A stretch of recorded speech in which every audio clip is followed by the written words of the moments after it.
Now I think it's time to show you guys a couple of other things. One thing which I neglected to mention from another video was that there are these move selection forward, move selection backward options. And I've just put one of these giant flywheels here. It's in front of these gears. It's going to keep clicking move selection backward. And as you can see, it's suddenly behind some of these gears, but not others. Move selection forward, move selection backward. And you can do this while selecting multiple items too. This one's pretty far forward. Move selection backward.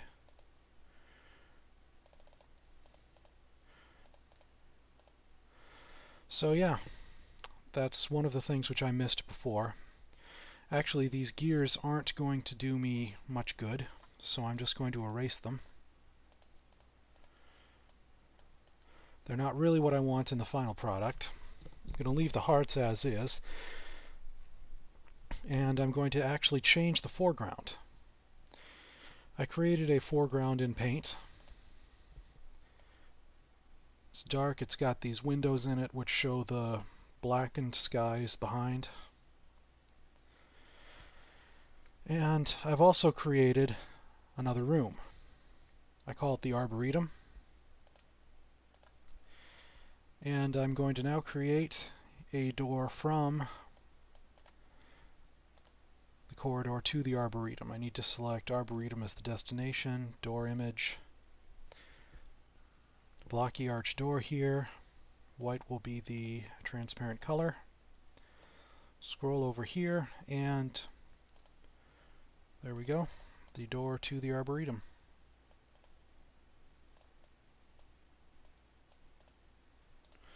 Just make sure it's aligned, it is. So, bring up the Arboretum here. Scale it so that it's inside. Once again, I have used blue as the background color.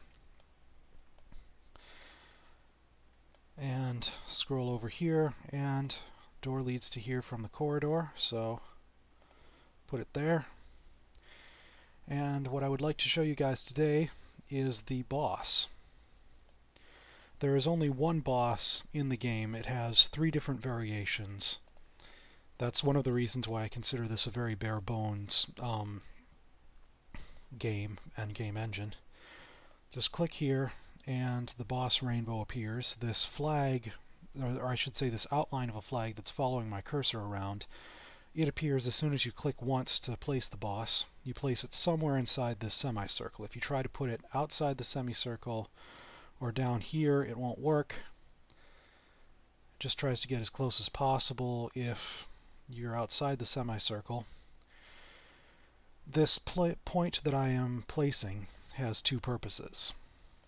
The first purpose is that as soon as the boss dies, a flag, a checkpoint flag, will be spawned at this point. The second purpose is that I wanted this rainbow to serve as a barrier. It traps the player inside, forces the player to fight the boss before they can get out and continue the level.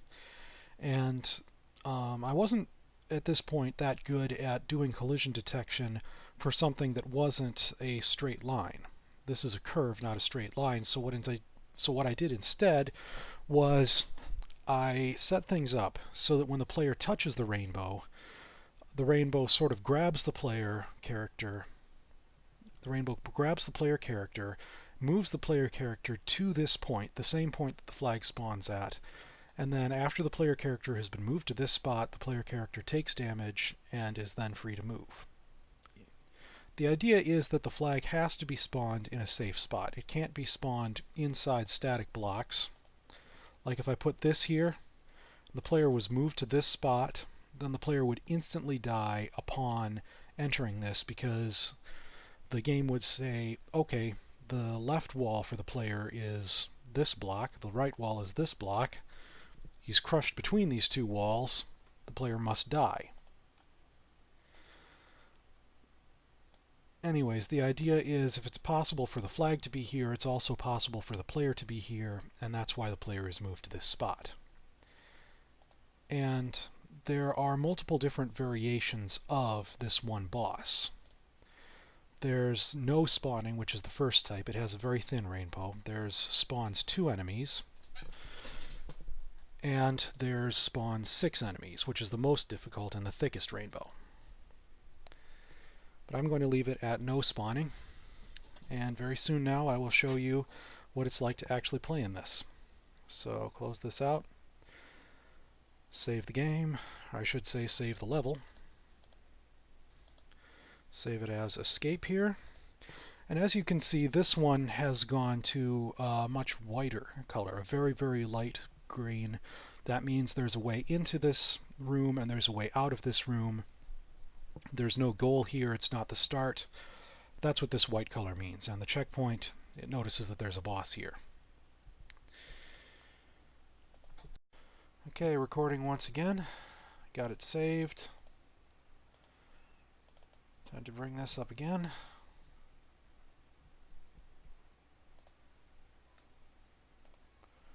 Still shows me recording in Audacity. Oh well, no big deal.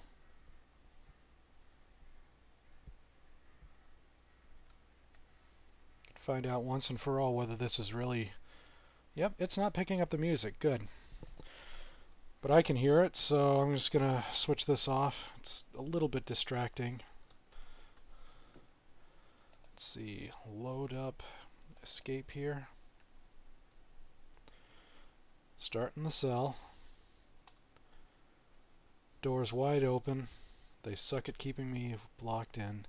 Actually, there's a checkpoint there, so maybe I need to change the way the room at a glance panel works so that it takes into account item checkpoints as well as bosses.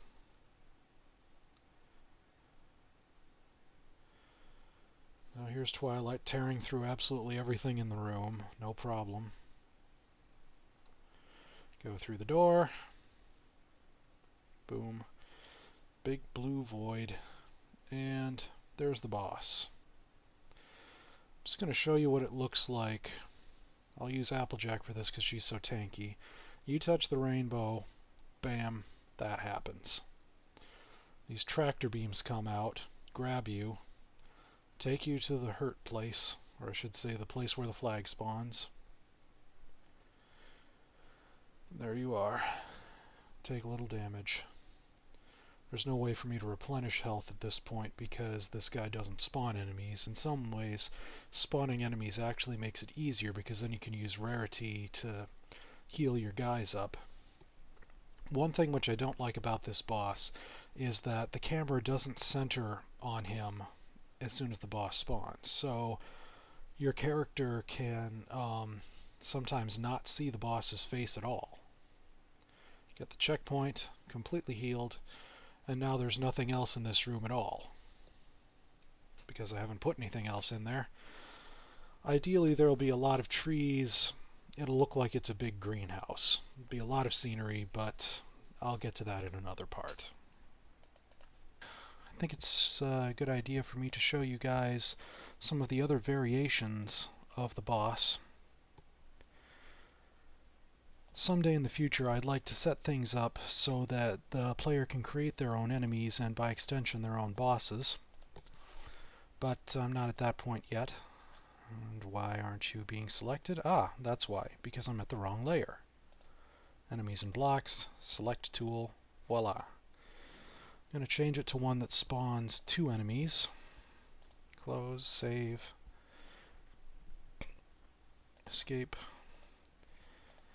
And it's worth stating that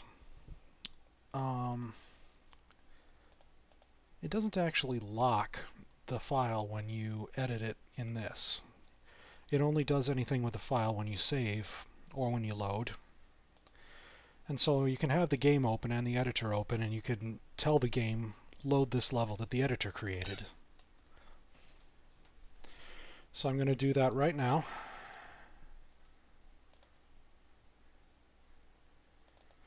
Escape.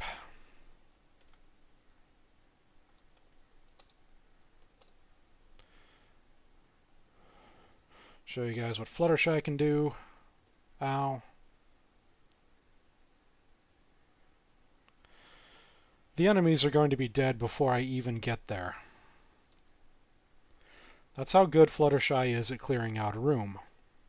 Oh, there's a survivor.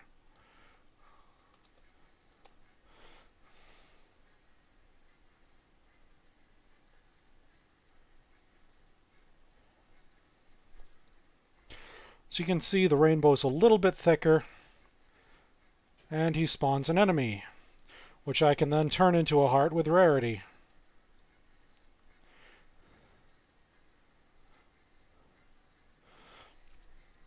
Now note that if I leave this enemy alive, the boss won't spawn another enemy there. If I kill this enemy here, then he spawns another one. Look over here, see, he didn't spawn a second one. I kill him, he spawns another one.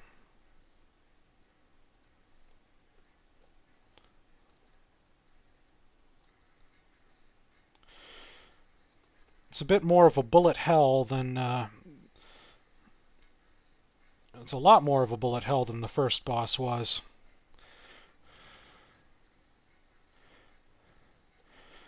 But he's beatable. Okay, I'm switching that music off again.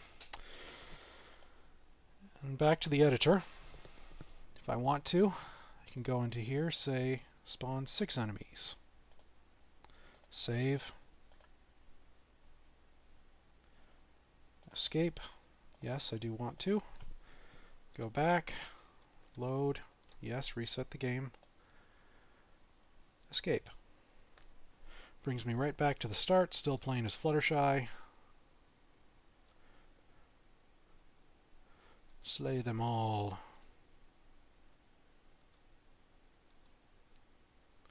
Destroy. Destroy. Actually, that's Applebloom's catchphrase from, Ow. It's Applebloom's catchphrase from...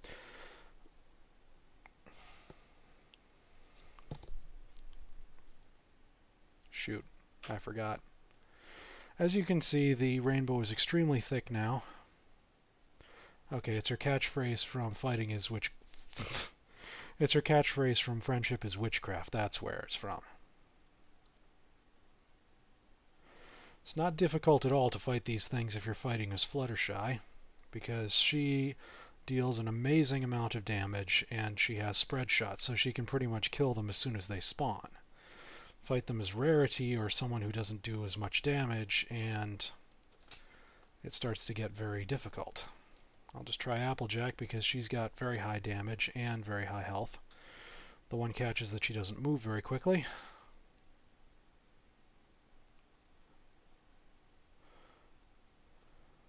Ow. Ow. So yeah, it's a bullet hell when you do this. It really does increase the difficulty of the boss, but the characters can easily fight through it. So yeah,